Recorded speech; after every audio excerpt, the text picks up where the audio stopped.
Hey guys, new location, new haircut. It's pretty rad.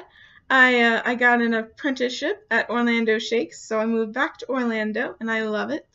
But unfortunately, I haven't had the time to read.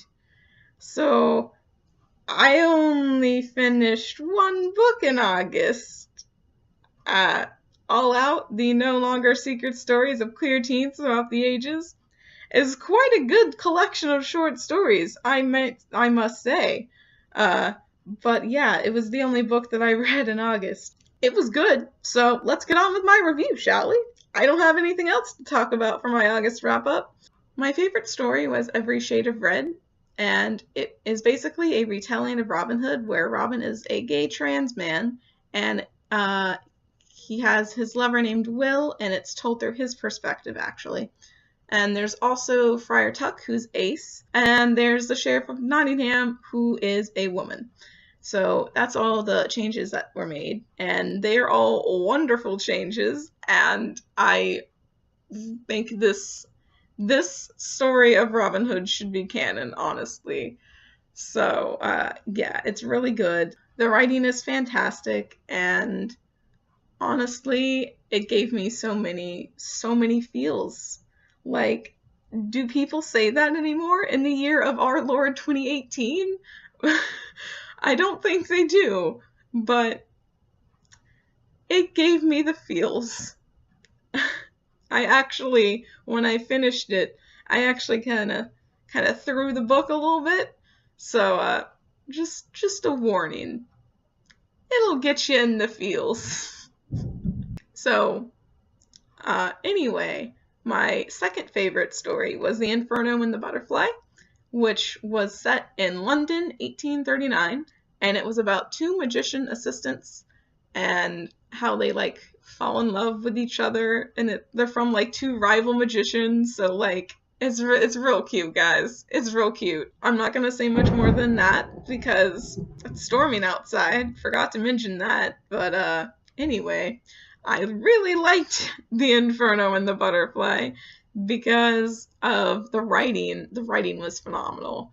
I think the author was Sean David Hutchinson, so I definitely need to read more of his work, now. Finally, I was gonna mention my top 3 and then 2 honorable mentions, so the last of my, favorites is And They Don't Kiss at the End, which is about a asexual character in the 70s. I believe it's the 70s. And it's at the rollers, they're at a roller skating rink, and it's just the story is basically about her talking about how she doesn't like sex and how she doesn't like romance, which makes me believe she's also a little bit aero. So she doesn't see what the big deal is, and it's just does that make me weird? It's just a nice story. I was spoiled by Let's Talk About Love with the asexual representation, and so this one didn't quite live up to that, but it was still a good story, and I appreciated the ace rep a lot. So that's it's third.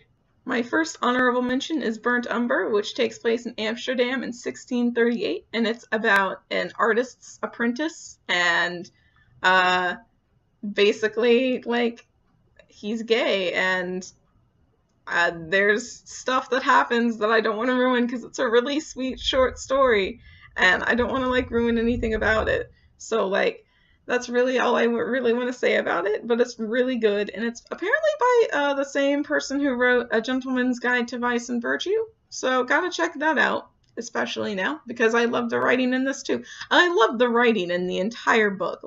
I loved every single short story that I read. Anyway, the second honorable mention that I have, and the last honorable mention that I have, is Roja. I think it's Roja, because it's spelled R-O-J-H, but it takes place in Mexico in 1870. So I believe the J is an H, because that is how Spanish works. Thank you, high school Spanish. But anyway, it's about this trans guy that was in the military.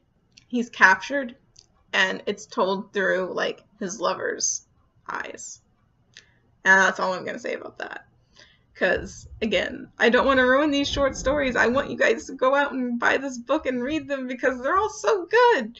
So anyway, those were my favorite stories, and my review of the book as a whole is like, I'm so glad that we have an anthology that is just queer stories. Like, that makes me so happy.